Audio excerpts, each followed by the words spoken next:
We are fighting corruption, fighting fraud, and fighting the greed economies that are holding back real growth.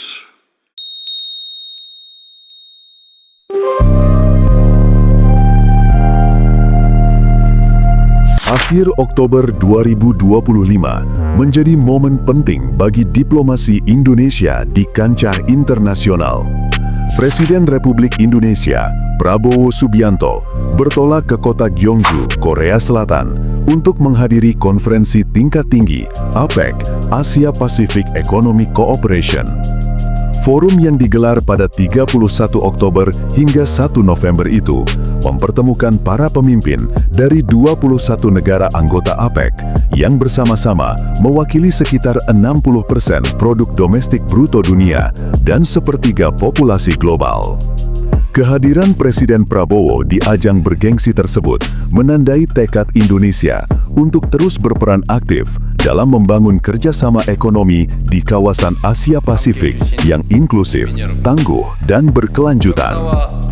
Dalam hari pertama konferensi, Prabowo bergabung dengan para pemimpin ekonomi dunia dalam sesi APEC Economic Leaders Meeting yang membahas penguatan konektivitas, ketahanan ekonomi, serta kolaborasi lintas kawasan.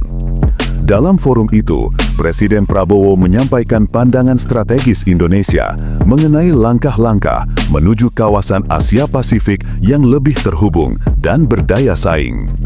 Ia menekankan pentingnya memperkuat perdagangan dan investasi, mendorong transisi digital, memperhatikan keberlanjutan ekonomi, serta memberdayakan UMKM dan kelompok rentan di tengah perubahan demografi dan tantangan ketahanan pangan. Namun, sorotan utama dari pidato Prabowo datang saat ia memperingatkan para pemimpin dunia tentang bahaya serakahnomics, ekonomi serakah yang didorong oleh keserakahan dan eksploitasi. Di hadapan para kepala negara, Prabowo menyebut bahwa ancaman ini bukan hanya soal ekonomi, melainkan juga menyangkut moralitas dan keadilan global. Kami di Indonesia sedang berjuang melawan korupsi, melawan penipuan, dan melawan greed economy, ekonomi serakah yang menahan pertumbuhan sejati, ujar Prabowo dalam pertemuan puncak APEC di Gyeongju. Ia menegaskan bahwa praktik seperti korupsi, penyelundupan, penipuan, serta kejahatan lintas batas seperti perdagangan manusia dan narkoba adalah manifestasi nyata dari ekonomi serakah tersebut. Presiden Prabowo menilai tantangan-tantangan ini tidak hanya dihadapi oleh Indonesia, tetapi juga oleh banyak negara di dunia. Karena itu, ia mengajak seluruh anggota APEC untuk membangun komitmen bersama dalam melawan serakahnomics. Di sela-sela agenda utama, Prabowo juga mengadakan pertemuan bilateral dengan Perdana Menteri Selandia Baru, Christopher Luxon, dan Presiden Korea Selatan, Lee Jae-myung. Pertemuan tersebut menjadi ajang memperkuat kerjasama strategis antara Indonesia dengan dua mitra penting di kawasan Pasifik. Salah satu momen yang menarik perhatian publik terjadi ketika Perdana Menteri Jepang, Sanae Takaichi, tampak menghampiri dan berbincang santai dengan Presiden Prabowo.